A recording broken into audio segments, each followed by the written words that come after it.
오늘 말씀은 어떤 상황 속에서도 하나님의 섭리를 믿는 자가 되자 하는 말씀입니다. 세옹지마라고 하는 한자 수거가 있습니다. 국경 근처에 어느 한 어르신이 살고 있었습니다. 그 어르신 집에는 예지중지 키운 아주 귀한 말이 있었습니다. 그런데 그 말이 갑자기 오랑캐 땅으로 도망가 버린 겁니다. 동네 사람들이 이 일을 알고 아이고 얼마나 마음이 아프십니까? 이 집 재산의 절반이나 되는 귀한 말인데 얼마나 힘드십니까? 위로하는 말을 건넸습니다. 그러자 그 어르신은 아니라네, 이 일이 혹시 복이 될지 어찌 아노, 그렇게 말을 하더랍니다.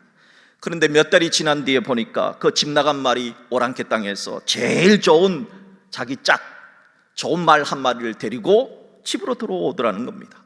동네 사람들이 어이구야 재산이 2배나 늘었네요, 얼마나 좋으세요, 축하의 말을 건넸습니다. 그러자 그때도 그 어르신은 축하받을 일이 아니야, 이 일이 혹시 화가 될런지 아무도 모르지. 그 어르신에게는 장성한 아들이 있었는데요, 오랑캐 마을에서 온 그 말을 타고 다니다가 그냥 말에서 떨어져서 다리뼈가 부러져서 장애인이 되는 슬픈 일이 생겼습니다.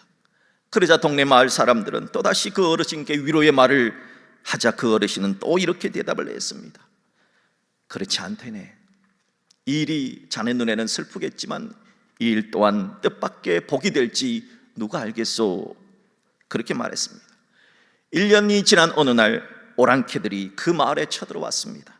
그 동네에 건강한 모든 장정들은 다 전쟁터로 나가서 다 전사를 했습니다. 하지만 말에서 떨어져 장애를 입은 그 아들은 전장터에 나갈 수가 없어서 목숨을 보존했다 하는 겁니다. 이런 배경에서 인생은 세옹지마와 같다 하는 고사성어가 생겨난 것입니다. 세옹지마라는 고사성어는 우리가 보기에는 나쁜 일로 보이지만 그 일이 복이 될 수도 있으니까 나쁜 일을 겪었다 해서 너무 좌절하지 말라는 겁니다. 또한 우리 보기에는 좋은 일이라 해서 좋은 일이라고 보일 수 있지만 그 일이 도리어 우리에게 화가 될 수 있으니 좋은 일이 생길 때 교만하지 말라 하는 교훈을 주는 겁니다. 우리들은 세옹지마라는 고사성어처럼 하나님께서 일하시는 일에 대해서 이해하지 못할 때가 많습니다. 왜 그런 일이 일어나는지, 왜 그런 고통이 생기는지, 왜 그런 아픔이 다가오는지 간혹 이해될 때도 있지만 이해되지 않을 때가 훨씬 더 많습니다. 그럼에도 우리 믿는 사람들은 믿어야 합니다. 하나님의 섭리를. 왜 그래야 할까요?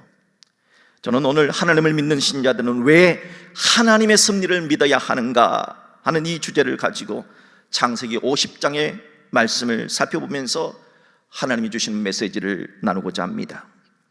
이 세상을 다스리는 하나님의 일하심에는 인간이 알 수 있는 하나님의 뜻이 있고 또 인간이 도저히 알 수 없는 하나님의 뜻이 있습니다.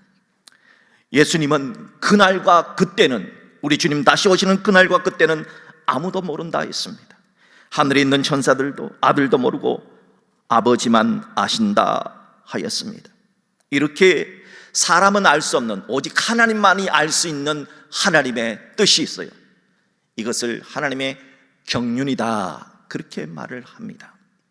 하지만 하나님은 성경 66권을 통해서 인간들이 꼭 알았으면 하는 하나님의 뜻을 기록을 해 놓았어요. 이렇게 성경을 통해서 하나님의 뜻을 알 수 있는 것을 하나님의 섭리다 그렇게 말을 합니다. 과연 하나님은 성경 66권을 통해서 인간들이 꼭 알았으면 하는 하나님의 뜻, 즉 하나님의 섭리가 뭐라고 기록하셨을까요? 크게 2가지를 살펴볼 수가 있습니다. 첫 번째, 하나님의 섭리는 우리가 멸망하지 않고 천국 가는 것이 하나님의 첫 번째 섭리입니다. 요한복음 3장 16절에 하나님이 세상을 이처럼 사랑하사 독생자를 주셨으니 이는 그를 믿는 자마다 멸망하지 않고 영생을 얻게 하려 하심이라 하였습니다. 하나님은 우리들이 멸망하길 원치 않습니다. 사람들이 천국 가길 원합니다. 천국 가서 영생의 복을 누리기를 원하시면 이것만은 꼭 알아야 하는 하나님의 첫 번째 섭리다 하는 것입니다. 두 번째 하나님의 섭리는 하나님은 모든 일을 합력하여 선을 이루어 가신다 하는 겁니다. 로마서 8장 28절의 말씀입니다. 우리가 알거니와 하나님을 사랑하는 자 곧 그의 뜻대로 부르심을 입은 자들에게는 모든 것이 합력하여 선을 이루느니라. 하나님은 우리 각자에게 일어나는 모든 일, 지금 세상에서 일어나는 모든 일, 그 모든 일이 기쁜 일이든 슬픈 일이든 즐거운 일이든 괴로운 일이든 합력하여 선을 이루어 가신다는 겁니다. 이것만은 꼭 알아야 한다 하는 하나님의 두 번째 섭리입니다. 그러니까 지금 슬프고 지금 괴로운 일 당해도 너무 좌절하지 마시고, 반대로 지금 기쁘고 좋은 일 당했다 해서 교만하지 말아야 하는 겁니다. 하나님은 성경을 통해 우리들이 이 두 가지 하나님의 섭리를 믿고 신앙생활을 하기를 원하십니다. 왜냐하면 하나님은 어떤 상황 속에서도 어떤 방해가 있다 해도 반드시 하나님의 뜻, 즉 섭리대로 일하고 계시기 때문입니다. 생각을 해보세요. 겨울옷을 계속 입는다고 해서 겨울이 계속되는 겁니까? 아닙니다. 하나님은 반드시 겨울을 지나 봄을 주십니다. 새벽을 알리는 닭을 울지 못하게 하려고 닭의 모가지를 비틀어 버린다고 해서 저녁이 계속됩니까? 아닙니다. 닭의 모가지를 비틀어도 반드시 깜깜한 저녁을 지나 밝은 아침이 옵니다. 오늘 본문에 나오는 요셉과 그 형제들을 보십시오. 사람의 생각 같으면 요셉은 벌써 죽었어야 됩니다. 사람의 생각 같으면 요셉의 형들은 모두 죽었어야 됩니다. 하지만 성경을 보십시오. 성경은 요셉도 살고 요셉의 형제들도 모두 다 살았습니다. 이것이 하나님의 뜻입니다. 다 살아야 하나님이 아브라함에게 약속하신 것이 지켜지거든요. 다 살아야 예수님이 유다 지파를 통해 예수님이 탄생할 수 있기 때문에 다 살아야 한다는 겁니다. 오늘 본문의 장면은 하나님의 섭리를 믿는 요셉이 하나님의 섭리를 믿지 못하는 형님들에게 하나님을 믿어야 됩니다, 하나님의 섭리를 믿어야 됩니다 라고 말하는 장면입니다. 오늘 본문을 보면은 요셉의 형들은 요셉이 자신을 죽일 것이라고 생각했습니다. 그러나 죽은 아버지를 봐서라도 제발 나 좀 살려달라고 예언을 하고 있습니다. 왜 이렇게 형님이 동생에게 무릎을 꿇고 살려달라고 하는 일이 생긴 걸까요? 요셉은 야곱의 12아들 가운데 11번째 아들입니다. 아버지 야곱은 12명의 형제들 가운데 11번째인 요셉을 가장 사랑했습니다.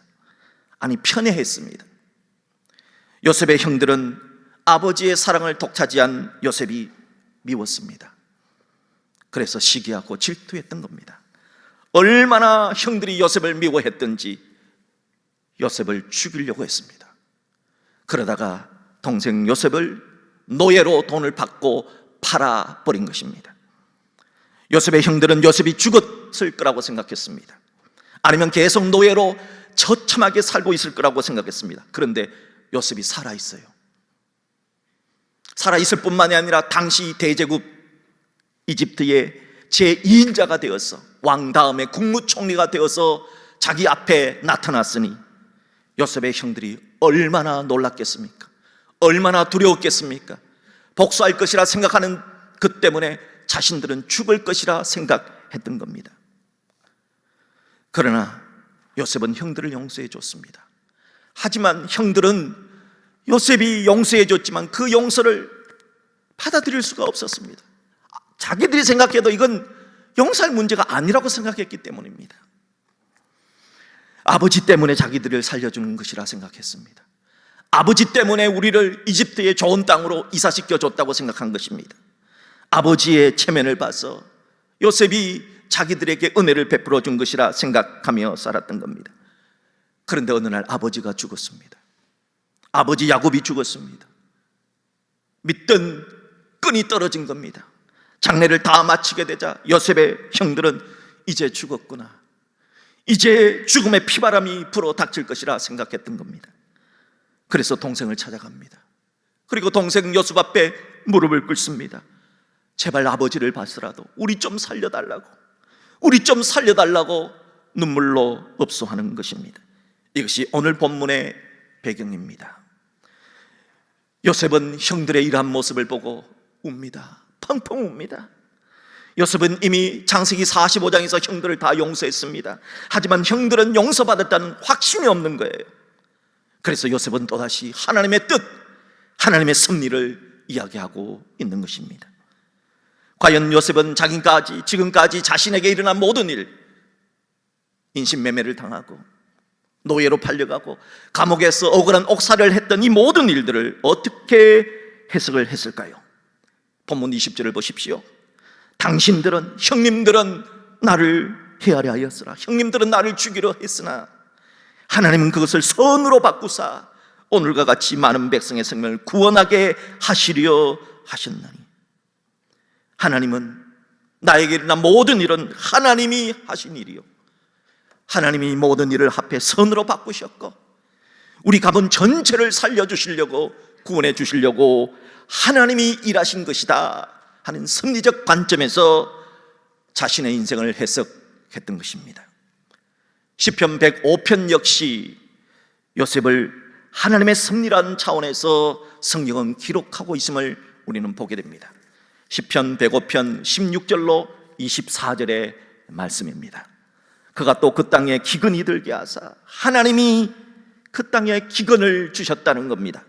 그들이 의지하고 있는 양식을 다 끊으셨도다.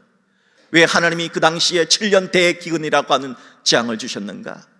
사람들이, 형님들이 의지하고 있는 양식, 그 양식을 하나님이 의도적으로 다 끊어버리시려고 했다는 겁니다. 그런 다음 하나님이 어떻게 일하셨는가요? 17절 보십시오. 그가 한 사람을 앞서 보냈으며 요셉이 종으로 팔렸도다. 하나님은 참으로 이상하게 일하신다는 겁니다. 기근을 주고 요셉을 노예로 팔려가게 하셨답니다. 그런 다음에 또 어떻게 일하셨습니까? 그의 발은 착고를 차고 그의 몸은 쇠사슬에 매였으니, 노예로 팔려간 것도 억울한데 억울한 종살이, 억울한 것도 억울한 감옥살이를 했다는 겁니다. 참으로 하나님은 알 수 없는 일을 하셨습니다. 그런 다음에 하나님은 또 어떻게 일하셨습니까? 19절, 곧 여호와의 말씀이 응할 때까지라 그의 말씀이 그를 단련하였도다. 하나님은 요셉을 종이 되게 하고, 또 하나님은 요셉을 감옥의 죄수가 되게 해서 계속해서 그 인생을 단련시켜 가셨다는 겁니다. 그런 다음에는요, 왕이 사람을 보내어 그를 석방하며 무백성의 통치자가 그를 자유롭게 하였도다. 하나님은 애굽 왕이 꿈을 꾸게 하셨습니다. 그리고 감옥 속에 있는 요셉을 너 꿈을 잘 해석하니 해석을 해달라 하면서 석방을 해서 그 꿈을 해석하게 했습니다. 애굽 왕이 꿈꾸면 7년 풍년이 다가온 다음에, 그러나 풍년을 잊어버릴 7년 대기근의 재앙이 온다 하는 해석을 했습니다. 그리고 그 7년 대기근의 재앙을 대비할 묘안도 요셉에게 주셨습니다.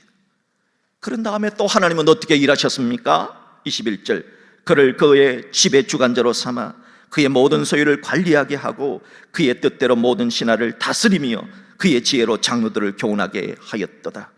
하나님은 요셉을 그렇게 노예로 만들고 요셉을 감옥에 갇히게 하시더니 정말 이상한 방법으로 꿈을 해석하게 하셨고, 마침내 이집트 대제국의 제2인자 국무총리의 자리에 오르게 하셨다는 겁니다.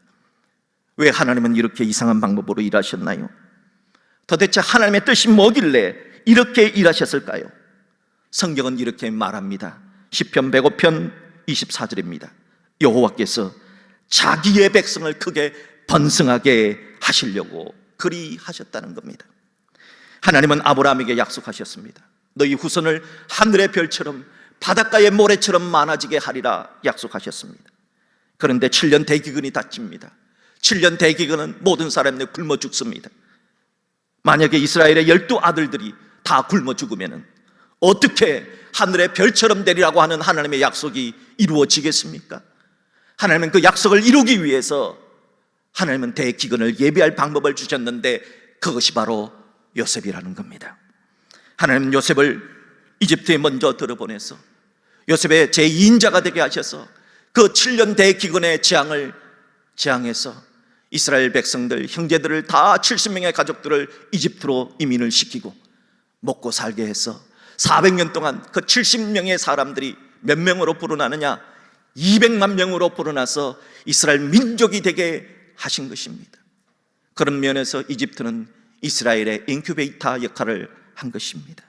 이것이 하나님의 거대한 스케줄, 하나님의 뜻, 섭리였다 하는 것입니다. 그러니까 지금까지 일어난 모든 일들 다 하나님의 섭리 속에서 이루어진 일이지 우연이 아니라는 겁니다. 요셉이 종이 된 것도, 요셉이 감옥살이 한 것도, 그리고 요셉이 이집트의 국무총리가 된 것도 다 하나님의 살리려는 구원의 계획 속에 있었다 하는 겁니다. 요셉은 나는 그런 하나님의 섭리를 믿습니다. 그러니까 형님들도 하나님의 섭리를 믿으세요. 제발 하나님의 섭리를 믿으시고 더 이상 죄책감을 가지지 마세요. 더 이상 두려워하지 마세요. 하나님 안에서 제발 좀 자유하세요 라고 격려해주고 있는 겁니다. 여러분은 이렇게 말하는 요셉을 보고 무슨 생각이 드십니까? 하나님의 섭리를 믿는 요셉이 하는 말과 행동이 멋지지 않습니까? 성경에는 하나님의 뜻, 즉 하나님의 섭리가 무엇인가를 기록해 놓았습니다. 하지만 사람들은 요셉처럼 하나님의 섭리를 알려고 하지 않습니다. 자신들의 수준에서만 생각합니다. 그러니까 마치 요셉 형들의 수준에서 생각하니까 요셉이 날 죽일 것이다, 아버지 때문에 날 살려주지만 언젠가는 나를 죽일 것이다 그 생각 때문에 늘 죄책감에 시달리고 늘 두려움에 시달며 사는 것입니다. 사랑하는 여러분, 하나님의 섭리를 믿으십시오. 그리고 죄책감에서 벗어나십시오. 그리고 두려움에서 벗어나는 여러분 되시기를 주의 이름으로 축복합니다. 이런 이야기가 있습니다. 어떤 사람이 하루는 큰 호두나무 밑에 앉아서 그늘에서 쉬고 있었습니다. 그런데 앞에 보니까 호박 넝쿨이 있는데 호박 넝쿨은 조그만하고 가늘잖아요. 그런데 그거 가는 호박 줄기 옆에 보니까 정말 사람보다 더 큰 커다란 슈퍼호박이 달려져 있는 거예요. 그러면서 이 사람이 생각합니다. 참, 하나님은 왜 일을 거꾸로 하시지? 아니, 저렇게 가는 줄기에 저렇게 큰 슈퍼호박을 달아놓고 이렇게 큰 나무는 호두나무 열매가 요게 뭐야? 이게 거꾸로 된 거 아니냐? 참, 내가 하나님이라면 호박을 조그만하게 하고 호두 열매같이 하고 그리고 호두나무 열매를 큰 슈퍼호박처럼 만들어 놨을 텐데 말이야, 그렇게 생각을 했습니다. 그런데 조금 있다가 호두나무 열매가 하나가 뚝 떨어져서 그 사람 머리에 쾅 떨어졌습니다. 머리에 떨어지니까 얼마나 아팠겠습니까? 조금 있다 보니까 이따만한 조그만한 혹이 생긴 겁니다. 이때 이 사람이 깨달았습니다. 만약에 저 슈퍼 호박만한 열매가 저 위에 호두나무에 달려있으면 어찌 되었겠습니까? 내 머리는 박살나고 나는 끝났을 것이다. 아, 하나님께서 이 호두나무의 열매를 저렇게 크게 하지 않는 이유가 있었구나 하는 것을 깨닫고 그때 이 사람은 이렇게 결심을 합니다. 하나님께서 하시는 일은 다 이유가 있군요. 제가 몰라도 더 이상 이러쿵저러쿵 하지 않겠습니다. 그러면서 하나님은 모든 것이 합력하여 선을 이루어 가신다 하는 하나님의 섭리를 믿게 되었다 하는 겁니다. 그러므로 신자들은 하나님의 섭리를 믿어야 합니다. 우리가 알듯이 성령으로 예수님을 잉태한 성모 마리아는 나사렛 사람입니다. 나사렛이란 마을은 이스라엘의 저 북쪽, 갈릴리 근처 북쪽에 있는 저 북쪽의 마을 사람입니다. 그런데 배가 부른 마리아는 왜 북쪽 나사렛에서 예수님을 낳지 않았을까요?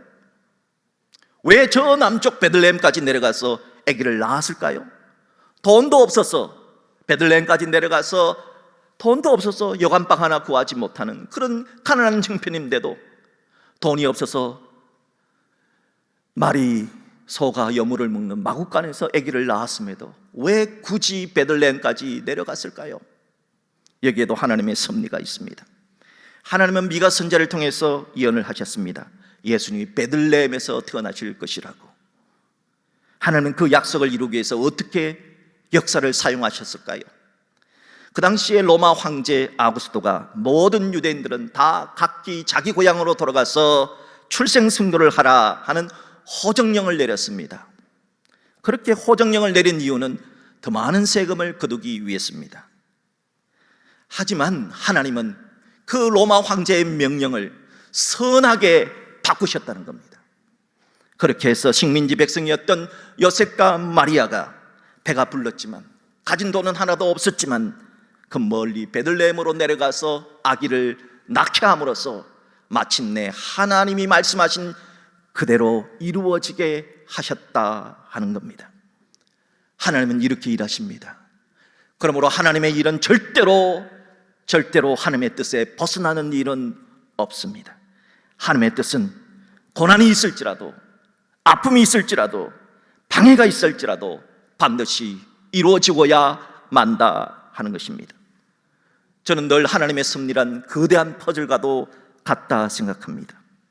퍼즐 하나하나는 도대체 이게 무슨 뜻인지 모릅니다. 조그마한 퍼즐 하나, 가까이에서 봐도 도대체 이게 뭔가, 이 까만색이 도대체 뭔가, 무슨 그림인지 모릅니다. 하지만 퍼즐 하나하나 모이고 많은 시간, 많은 과정을 거쳐서 퍼즐이 완성돼서 큰 하나의 그림이 되면, 와, 이게 성이었구나, 이게 고래의 그림이었구나 하는 것을 알고 감탄을 하게 되지요. 요셉의 인생 퍼즐, 우리 인생 퍼즐 하나하나를 보십시오. 왜 요셉이 노예로 팔려갔는지 그 하나의 퍼즐은 이해가 되지 않습니다. 왜 요셉이 종이 되어야 됩니까? 또한 요셉이 감옥에 갇히게 되었는가 하는 그 하나의 퍼즐만 보면 도대체 이게 뭔가? 요셉이 뭘 잘못했습니까? 근데 왜 감옥 가야 됩니까? 감옥 가야 될 사람은 요셉을 밀고 해서 오해했던 미세스 보디발이 가야 되는 것 아닙니까? 하나님 불평합니다. 원망하고 우리는 불평할 수 있습니다. 왜 요셉이 이집트 국무총리가 되었는지 하나의 퍼즐만 보면은 세상에 이런 일이 어떻게 있느냐고, 노예였다가 죄수였는데 어떻게 국무총리가 될 수 있느냐고 말할 수 있습니다. 왜 그 땅에 7년 대풍년이 있었는지, 왜 7년 대기근이 재앙이 다가왔는지, 왜 우리에게 코로나와 같은 전염병이 다가왔는지 하나의 퍼즐만 보면은 무슨 뜻인지 알 수 없습니다. 하지만 한 조각 한 조각 지나간 역사, 지나간 우리 인생의 사건들을 다 모아서 다 짜맞춰 업어서 하나의 그림이 되면 그때서는 압니다. 아, 하나님이 하시려고 하는 것이 이것이었구나. 성경이 말하려고 하는 하나님의 섭리가 우리를 살리시려는 구원의 계획이었구나 하는 것을 알게 됩니다. 그래서 저는 믿습니다. 여러분, 각자에게 일어나는 일들 하나하나, 그것은 마치 퍼즐과 같지만은 그 퍼즐 같은 인생 하나하나가 더하고 또 더하고 또 더해지면 마침내 여러분을 살리려는 하나님의 섭리가 될 것임을 저는 믿습니다.